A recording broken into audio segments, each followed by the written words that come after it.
Classificação indicativa. Livre para todos os públicos.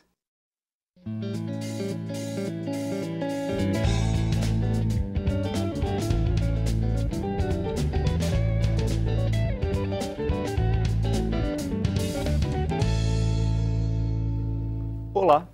Existe na Câmara uma frente parlamentar que trata da modelagem da informação da construção, que também é conhecida em inglês pela sigla BIM. Considera-se que essa prática pode melhorar a gestão, incrementando a produtividade e a qualidade das obras. Essa frente criou, inclusive, uma premiação, o primeiro prêmio BIM de Administração Pública. E é sobre isso que a gente conversa agora com o deputado Júlio Lopes, do PP do Rio de Janeiro. Olá, deputado. Olá, tudo bem? Bom, bem-vindo à Palavra Aberta. Eu que agradeço a oportunidade. Antes de falar do prêmio, deputado, explica melhor para a gente o que é a BIM e essa modelagem. Olha, o BIM é um método, né? É um método de construir. É um método que constrói aviões, que constrói submarinos, que constrói pontes, edifícios, mega represas, enfim. É um método de projetar simultaneamente. Então, anteriormente, na tecnologia antiga, o engenheiro estrutural fazia o seu projeto na sua prancheta e passava para o engenheiro elétrico, que passava para o hidráulico, que passava para o engenheiro de ar-condicionado e assim sucessivamente, ou dependendo da construção que fosse, tá certo? E, obviamente, com isso, iam se criando diferenças no projeto. Com o método do BIM, todos os projetistas têm que trabalhar simultaneamente online. Então, o engenheiro de estrutura, ele manda para o engenheiro elétrico, que manda para o hidráulico, que manda para o de ar-condicionado, que manda, enfim, para os demais, e todos vão trabalhar simultaneamente, ajustando as diferenças e ajustando todos os passos do projeto. Com isso, as construções ficam muito mais baratas, ficam muito mais precisas, tecnologicamente mais apuradas. E, além disso, esse método virtualiza o produto ou a obra de engenharia a ser construída. E quando você virtualiza esse produto, vamos dizer que você virtualizou um avião, ou você virtualizou um submarino, um automóvel, você pode colocar a carga, por exemplo, em simulações de vento, em simulações de terremoto, em simulações de várias ordens, tá certo? Por quê? Porque aquele processo foi inteiramente virtualizado. Você pode, inclusive, entrar e passear dentro de um prédio que não existe. Uhum.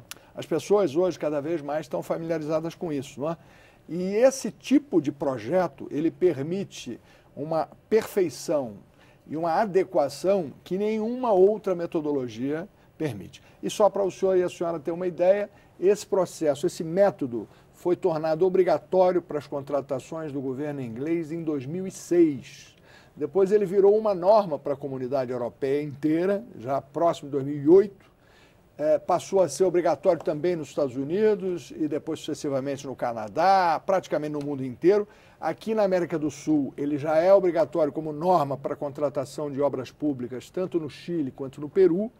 E o Brasil finalmente agora está trabalhando, tem um grupo executivo do Ministério da Casa Civil que junto com a Inglaterra e junto com consultores chilenos tratam agora da implementação do BIM no Brasil. Ou seja, a gente está bem atrasado, né, deputado? No mínimo 10, 12 anos. Mas o que importa é que nós começamos esse processo. E a ideia do prêmio é exatamente da divulgação. É por causa do prêmio que nós estamos aqui hoje e o senhor e a senhora estão nos ouvindo e a gente vai levar o seu conhecimento que existe um método que pode economizar até 40% do valor de uma obra pública.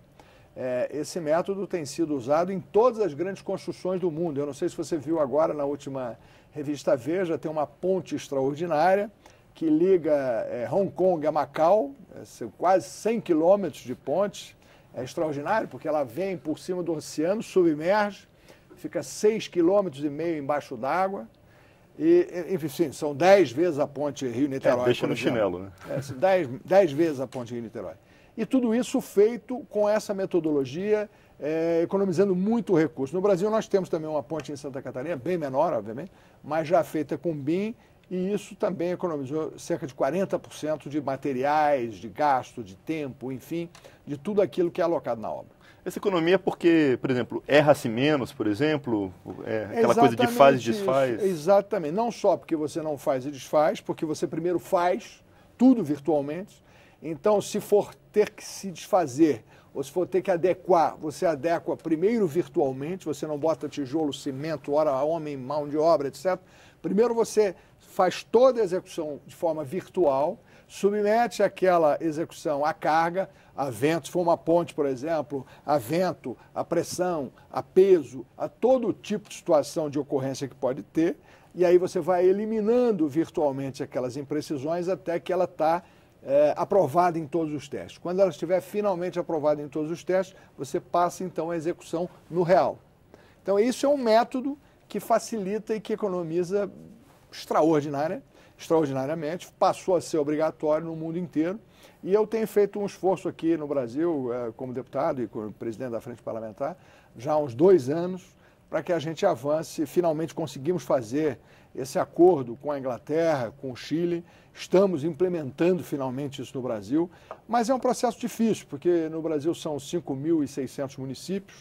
Os municípios precisam também de ter a compreensão do que é essa metodologia para que ela se torne inteiramente obrigatória no país inteiro. E a gente sabe que é muita disparidade dentro do Brasil, né? Tem municípios que nem conseguem aprovar, se preparar para aqueles projetos educacionais. Imagino que para o BIM, então, alguns estão bem distantes disso, né?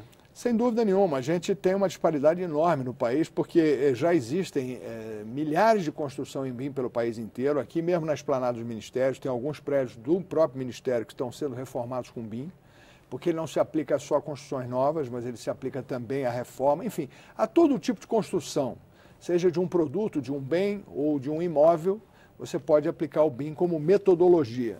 E aqui nós temos muitas construções em Brasília e no Brasil inteiro que já estão sendo feitas dessa forma, mas também nós temos no Brasil ainda muito aquela coisa de ensaio e erro, de construir, de ver que não ficou bom, derruba tudo, aí espera um tempão para poder ajustar a construção, coisas que não se encaixam, né? E isso é inaceitável na engenharia moderna. Você hoje tem uma ponte que chega no final e ela não se encaixa devidamente no leito da rodovia ou no rio. Como a gente vê de vez em quando. E muitas no Brasil, que são feitas fora da altura, fora do padrão, enfim. Mas a gente está nesse esforço desse prêmio exatamente para convidar o Brasil a refletir de que existe um método, que esse método é disponível, ele é barato, ele é muito mais barato que errar na construção, ele é, com o avanço da tecnologia hoje, perfeitamente acessível, uma plataforma de BIM inteira para um uso de uma máquina, enfim, ou de uma prefeitura, custa em torno de R$15 mil ou R$20 mil, é uma coisa bem possível de ser adotada. E basta que as pessoas tenham consciência do que é, porque, como eu disse, não é um software, você pode usar vários softwares. O importante é o método em que as pessoas projetem junto e que vão dividindo cada etapa do conhecimento e ajustando durante o procedimento de projetar, para que depois, tudo virtualizado, as imperfeições sejam eliminadas e se faça a construção já a partir de tudo ajustado. E, deputado, se não me engano, o prêmio tem 3 categorias diferentes, inclusive ele estimula a questão da inovação nas universidades, não é isso?